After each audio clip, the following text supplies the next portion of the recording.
মহান রব্বে কারীম ওই বান্দাকে সবচাইতে বেশি ভালোবাসেন, সবচাইতে বেশি মহাব্বত করেন যেই বান্দা গুনাহও করে আবার পাশাপাশি আল্লাহর কাছে ক্ষমাও চায়। हर गरीदे नेको तू तैयार है, हर गरीदे नेको तू तैयार है, जो न मंगे उससे तू बेजार है। हम गुनाहगार और तू गफ्फार है, हम बुरे आईबों से तू सत्तार है।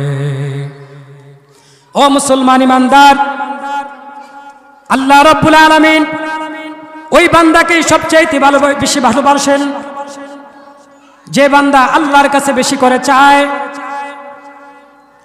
ওই বান্দাকে আল্লাহ তাআলা বেশি ভালোবাসেন। এজন্য মুহতারাম, আল্লাহ তাআলাকে বেশি ভালোবাসতে হবে। আল্লাহ রাব্বুল আলামিন যে হুকুম আমাদেরকে করেছেন, হুকুম অনুসারে আমাদের চলতে হবে। আল্লাহ রাব্বুল আলামিন আমাদেরকে যে বিধান দিয়েছেন সেই বিধান অনুসারে যদি আমরা চলতে পারি, অবশ্যই আল্লাহ রাব্বুল আলামিন আমাদের জন্য অত্যন্ত নিয়ামতের জান্নাত রেখে দিয়েছে। কোন সুবহানাল্লাহ। এজন্য মুসলমান ইমানদার, আল্লাহ তাআলাকে ভয় করতে হবে। ইত্তাকুল্লাহ, আল্লাহ তাআলাকে ভয় করতে হবে। লা তাহজান, আবার নৈরাশ হওয়া যাবে না। আমি গুনাহ করছি, আমি পাপ করছি, আমি অন্যায় অপরাধ করেছি, আমার মতো পাপী, আমার মতো গুনাহগার আর পৃথিবীর মধ্যে কেউ নাই।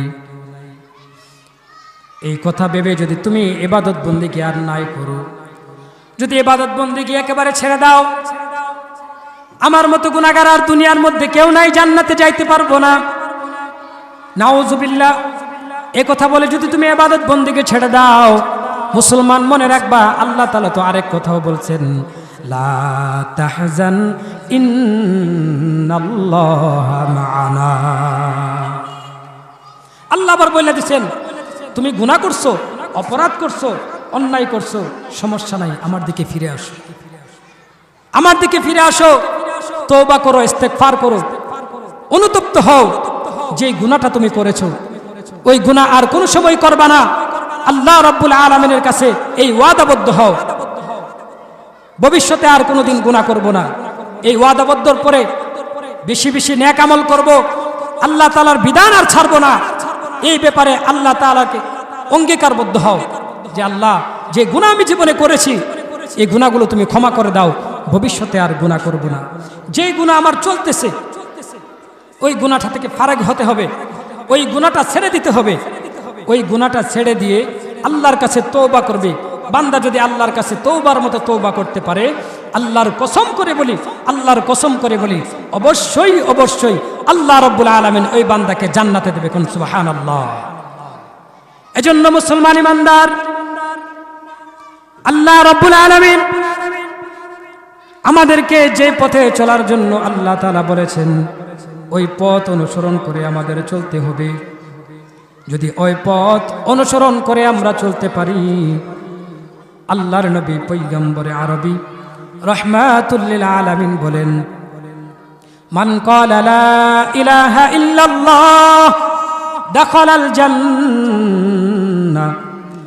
যে ব্যক্তি একবার কালিমা পড়লো, আল্লাহ রাব্বুল আলামিন ওই বান্দাকে জান্নাতে দেবে।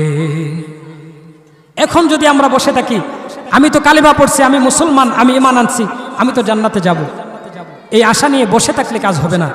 আল্লাহর বিধানকেও মানতে হবে। আপনি দুনিয়ার মধ্যে আছেন, আল্লাহ রাব্বুল আলামিন আপনাকে আমাকে যে নিয়ামতগুলা দিতেছেন, যে নিয়ামতে আল্লাহ রাব্বুল আলামিন আপনাকে আমাকে ডুবাইয়া রাখছেন, যে নিয়ামতের সাগরে আল্লাহ রাব্বুল আলামিন আপনাকে আমাকে হাবুডুবু খাওয়াইতেছেন, এই নিয়ামতের শুকরিয়া যদি সারা জীবন ভর আদায় করতে থাকি, সারা জীবন ভর যদি আদায় করতে থাকি, মনে রাখবেন, মনে রাখবেন ওই আল্লাহ রাব্বুল আলামিনের শুকরিয়া আদায় জিন্দেগিতেও শেষ হবে না। এজন্য মুসলমান ইমানদার, আল্লাহ রাব্বুল আলামিন আমাদেরকে অনেক বড় বড় নিয়ামতের মাধ্যমে আল্লাহ তাআলা ডুবাইয়া রাখছেন। ওই নিয়ামতের শুকরিয়া আমাদের আদায় করতে হবে। আল্লাহ রাব্বুল আলামিন বলেন, লা ইন শাকারতুম লা আযীদান্নাকুম ওয়া লা ইন কাফারতুম ইন্না আযাবি লাশাদীদ। আল্লাহ রাব্বুল আলামিন বলেন, ও বান্দা, আমি আল্লাহ রাব্বুল আলামিন তোমাকে যে নিয়ামত দিলাম, ওই নিয়ামতের শুকরিয়া যদি আদায় করো, তাহলে আমি আল্লাহ রাব্বুল আলামিন তোমাকে আরো নিয়ামত বাড়ায়া দেব। আর যদি আমি আল্লাহ তোমাকে যে নিয়ামত দিলাম, ওই নিয়ামতের শুকরিয়া যদি তুমি আদায় না করো, মনে রাখবা আমি আল্লাহ রাব্বুল আলামিন তোমার ওই নিয়ামতকে তো আমি ছিনিয়ে নেবই, এবং তোমাকে আমি বড় আযাবের মাধ্যমে পাকড়াও করব। নাউযুবিল্লাহ। এজন্য মুসলমান ইমানদার, আল্লাহ রাব্বুল আলামিন ঈমান নামক দৌলত আমাকে আপনাকে দিছে, এটারও শুকরিয়া আদায় করতে হবে আল্লাহ রাব্বুল আলামিনের বিধান মেনে। আল্লাহ রাব্বুল আলামিন আমাদেরকে মুসলমানের ঘরে জন্ম দিয়েছেন, এটা একটা বড় নিয়ামত। আল্লাহ রাব্বুল আলামিন আপনাকে আমাকে বিশ্বনবী পয়গম্বর আরবী রাহমাতুল লিল আলামিনের উম্মত হিসেবে দুনিয়ার মধ্যে প্রেরণ করেছেন। এই নবীর উম্মত হওয়ার পরেও আমরা যে অবস্থাতে আছি, যেভাবে আমরা চলতেছি, নাউযুবিল্লাহি মিন যালিক, বিশ্বনবী সাল্লাল্লাহু আলাইহি ওয়াসাল্লাম ছাড়া মনে রাখবেন হাসরের ময়দানে পার হওয়ার মতো আর কোনো উপায় থাকবে না। এজন্য মুহতারাম হাজিরিন, আল্লাহ রাব্বুল আলামিন যে বিধান আমাদের উপর দিয়েছেন, সেই বিধানের উপর অটল থেকে মহান